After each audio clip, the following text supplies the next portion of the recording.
Halo everyone dan everybody, apa kabar?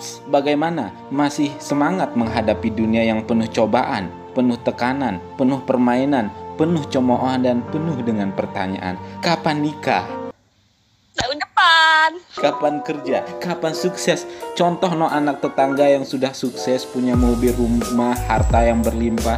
Ya mau gimana lagi? Jalani dan tetap jalani. Jangan seperti pemuda yang ada di film ini, akibat tekanan dunia yang begitu keras sehingga ingin mengakhiri hidupnya. Namun pada akhirnya tidak jadi. Dikarenakan jatuh cinta dengan seseorang wanita cantik yang bertempat tinggal pas di sebelah kamar kosannya. Kok bisa? Kok begitu? Penasaran kan? Langsung saja seduh kopimu, rebahkan badanmu dan cekidot.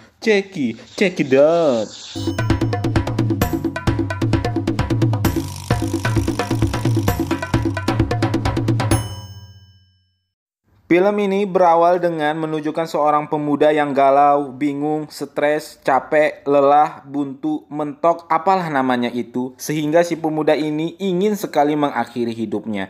Namun usaha itu gagal sehingga si pemuda ini melihat secercah cahaya yang berasal dari lubang dinding kosannya. Dikarenakan si pemuda ini memiliki jiwa yang satset, dengan segera si pemuda ini mengintip lubang tersebut.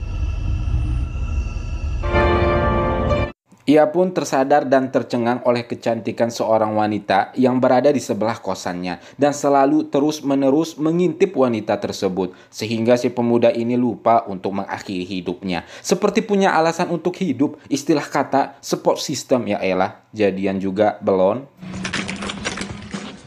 Si pemuda ini pun memberanikan dirinya untuk keluar menemui si wanita tersebut. Namun ketika ingin mengedor pintu, seseorang datang lalu menggantungkan makanan di pintu itu. Dikarenakan si pemuda ini kelaparan, ia pun mengambil makanan tersebut. Namun sedang asik-asiknya makan, si pemuda ini ketahuan oleh si wanita. Si wanita ini memiliki jiwa yang ramah, ia tidak marah akan hal itu, malah mengajak makan bersama. Kedekatan mereka pun berawal dari sini. Dikarenakan ada istilah kata tak kenal maka tak sayang, mereka pun saling berkenalan. Si pemuda ini bernama Koruso dan si wanita yang selalu ia intip tanpa ketahuan bernama Miyachi. Koruso pun tambah bersemangat menjalani hidupnya. Ya, seperti hal-hal yang biasa yang Koruso lakukan adalah mengintip Miyachi, makan bersamanya lagi, sampai-sampai menjalin kedekatan mereka. Tapi di suatu ketika Koruso sadar bahwa mengintip itu tidaklah baik, ia pun menutup lubang tersebut. Tapi karena penasaran, ya Koruso tetap mengintip, tapi kali ini ia dengan seseorang pria. Dan anehnya juga, pria itu dibunuh sampai Koruso shock lalu berteriak.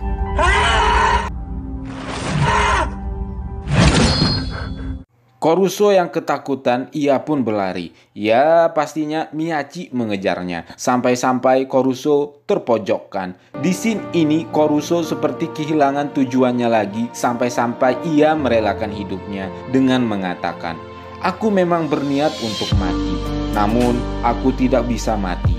Aku menemukanmu dari lubang dinding itu dan jatuh hati kepadamu. Dan kuurungkan niatku untuk mati. Terlebih daripada itu, walaupun sekarang aku melarikan diri, aku tak tahu harus bagaimana dalam menjalani hidup." Dikarenakan kalimat yang diucapkan Koruso, Miyachi pun seperti tertarik kepada Koruso yang menganggap Koruso lelaki yang unik. Sehingga tidak banyak basa-basi, Miyachi pun menanyakan Koruso tentang perasaannya kepadanya. Koruso pun menjawab bahwa Koruso ingin sekali berpacaran dengan Miyachi. Ya, mereka pun berpacaran. Koruso pun seperti sudah lupa dengan hal yang telah terjadi. Ya, seperti biasa, Miyachi memasak makanan untuk makan bersama. Koruso pun berpikir untuk mengubah dirinya dari pengangguran menjadi pekerja. Ia pun bekerja di salah satu minimarket, walaupun selalu terbayang dengan apa yang ia lihat tentang Miyachi. Setelah kepulangannya, mereka pun berdiskusi lewat lubang dinding tersebut. Miyachi pun mengakui bahwa baru inilah kali pertamanya ia berpacaran. Miyachi pun minta ditemani menuju kampus, walaupun di sisi lain banyak sekali lelaki yang menyukai Miyachi. Ketika ditanya, Koruso itu siapa? Miyachi pun menjawab bahwa Koruso adalah pacarnya, yang mengakibatkan Koruso tambah bersemangat. Kemudian di satu titik Koruso mengungkapkan bahwa ia ingin sekali menjadi lelaki yang pantas untuk Miyachi. Miyachi pun mengungkapkan bahwa dirinya pembunuh dan belum pensiun dari pekerjaan membunuhnya. Dengan kata lain, Koruso harus menerima itu. Sepulangnya dari kampus, Miyachi pun beraksi dengan membunuh orang-orang dengan ditemani Koruso. Siapa orang yang ia bunuh akan terungkap di tengah-tengah film. Keesokan harinya, sepulangnya Koruso dari tempat kerjanya di minimarket, ia pun melihat tetangganya bernama Kawasaki yang sangat menyukai seekor kucing. Lalu kemudian kembali berpacaran dengan Miyachi. Di dalam hati Koruso, walaupun Miyachi seorang pembunuh yang sadis, ia tetap terlihat cantik dan imut. Koruso pun memberikan potongan es kikonya kepada Miyachi. Arigato.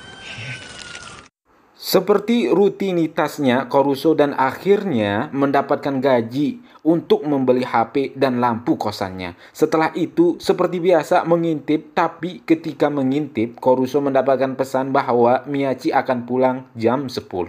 Jam 10 pun tiba. Koruso pun mengintip kembali, namun tiba-tiba melihat Kawasaki yang menyukai seekor kucing yang imut yang telah disekap di sana untuk dibunuh.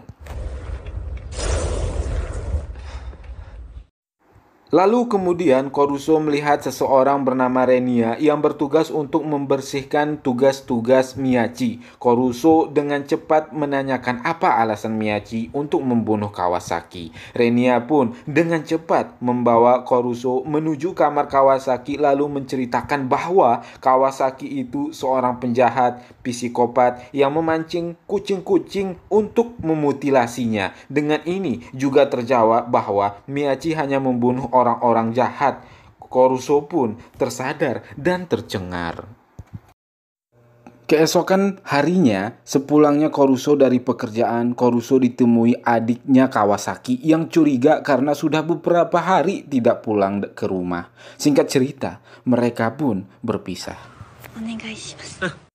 Lalu beberapa hari setelah itu, adiknya Kawasaki memutuskan untuk memeriksa kamarnya Kawasaki dengan ditemani oleh Koruso. Koruso pun seperti panik karena telah mengetahui isi kamarnya. Namun ketika kamarnya dibuka oleh pemilik kosan, kamarnya bersih dan rapih. Bahkan si adik mendapatkan tiket ke luar negeri. Si adik berpirasat bahwa Kawasaki diam-diam telah ke luar negeri. Begitu juga Koruso berpirasat bahwa pasti kamarnya Kawasaki sudah dibersihkan oleh Renia. Di malam harinya seperti biasa, Koruso dan Miyachi makan bersama. Koruso pun meminta agar Miyachi harus berhenti membunuh karena Koruso ingin sekali Miyachi aman. Karena jikalau ketahuan, Koruso tidak mau kehilangan Miyachi. Di sisi lain, Miyachi memenuhi undangan salah satu kelompok penjahat karena Miyachi telah membunuh salah satu anggota kelompok ini. Mereka pun memberikan pilihan untuk membunuh anggota-anggota sekutu mereka karena jikalau tidak, mereka akan membunuh pacarnya Miyachi, yaitu Koruso. Keesokan harinya, Koruso pun diberi sedikit luka kemudian ketahuan oleh Miyachi. Sehingga Miyachi terpaksa memenuhi permintaan sekelompok penjahat itu untuk membunuh sekutu. Karena jika tidak, Koruso akan mati. Walaupun di satu sisi Koruso tidak mau jika Miyachi membunuh lagi. Lalu malam pun tiba, Koruso tetap mengintip lalu sadar akan hal itu. Miyachi melakukannya karena terpaksa terlihat dari wajahnya yang sedih. Koruso pun tersadar Miyachi melakukan ini demi dirinya.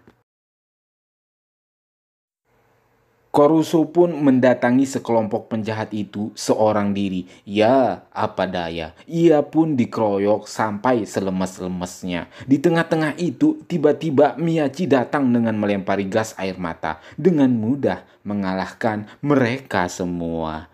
Cuak.